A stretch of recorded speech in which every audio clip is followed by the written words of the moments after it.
وزي ما قلنا قبل كده الملعب ولع. الزمالك على بعد نقطة واحدة بس بتتويجه بأغلى دوري في التاريخ. الزمالك على بعد نقطة واحدة بس، مباراة سيراميكا تعادل بس، مش هقول لك مكسب يا عم، تعادل والزمالك بطل الدوري رسميا. الزمالك بعد هزيمة الأهلي إن الزمالك يفوق ويكمل وما تأثرش فيه الهزيمة، وجمهور الزمالك الواعي الكبير ما يتأثرش بده، فالحمد لله يعني احنا فاضل لنا بونت وناخد الدوري. لا ده أغلى دوري بالنسبة لنا، الدوري ده اغلى دوري بالنسبه لنا. ايقافات قيد ومشاكل ومفيش فلوس ومفيش لعيبه واداره زي الزفت. جمهور الزمالك هو اللي عامل الحاله دي، يعني الفضل كله يرجع بعد ربنا لجمهور الزمالك. ولاعيبه الزمالك امكانياتها مش احسن حاجه، بس لعيبه رجاله، عندنا لعيبه رجاله في الملعب بتلعب بروح للجمهور ده اللي عامل حاله حرفيا. جمهور الزمالك عامل موسم للتاريخ. ادينا شفنا النهارده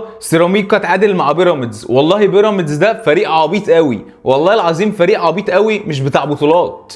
يعني بيراميدز ده يعمل ماتشات كويسه، انما يكون فريق بتاع بطولات مش موجود. ده مش فريق بطولات، ده فريق موظفين. اللعيبه اللي فيه والله العظيم لعيبه جامده وكل حاجه، بس لعيبه موظفين. عشان كده بيراميدز مش هياخد بطوله. المنافسه هتفضل للابد اهلي وزمالك، مع اختلافنا مع بعض ان بيراميدز بيغلب الاهلي رايح جاي، بس هنرجع ونقول ان المنافسه الابديه بين الاهلي والزمالك. ما تقوليش بيراميدز باي باي. بيراميدز مش فريق بطوله، بيراميدز مش فريق بطوله حرفيا. وانا بقول لك ان الزمالك على بعد نقطه واحده انه يتوج باغلى دوري بالنسبه لنا. الدوري ده اغلى دوري، ما فيهاش كلام على فكره. ودينا شفنا الاهلي قدام انبي، الاهلي رزع انبي 3 في المرتاح، واحنا عارفين ان الماتش هيتفوت عادي. احنا عندنا سيراميكا، الماتش الاخراني ماتش سيراميكا، واحنا عارفين مين رئيس سيراميكا، وسيراميكا الفرع الثاني لمين، واحنا عارفين كل ده. فاحنا لازم نخش الماتش ده ماتش الموسم.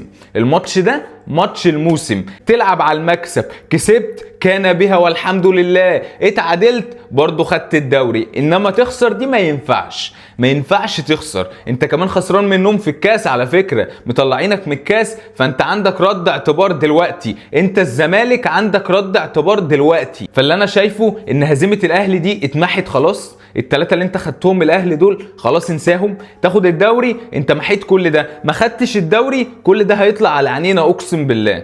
وما ينفعش ما ناخدش الدوري، ما ينفعش ما ناخدش الدوري. احنا عندنا جمهور اقسم بالله عالمي، جمهور مقدم موسم تاريخي فيستحق البطوله دي. فاحنا ما ينفعش ما ناخدش البطوله يا زمالك. لعيبه الزمالك لعيبه رجاله في الملعب، وباذن الله النقطه اللي احنا عايزينها هناخدها 3 بونت من سيراميكا باذنك يا رب. الزمالك بطل الدوري، الزمالك بطل الدوري باذن الله. احنا خلاص على بعد تكه، فاضل على الحلو تكه. موسم للتاريخ، بطوله تاريخية، مش اي بطولة دوري وخلاص. دي بطولة في عز الظروف، في عز الكوارث، في عز المشاكل. مفيش صفقات، مفيش فلوس، 15 ايقاف قيد. انت اي نادي مكانك كان زمانه قفل اصلا، اي نادي مكانك كان زمانه قفل. في عز ان الاهلي وبيراميدز عندهم سكواد عالمي، السكواد ده يلعبوا في اوروبا مرتاح. انما انت في وسط المدعكة دي تاخد دوري وممثل مصر الوحيد في نهائي افريقي. لا ده انت عظيم قوي يا زمالك، انت كبير قوي يا زمالك، كبير قوي كمان.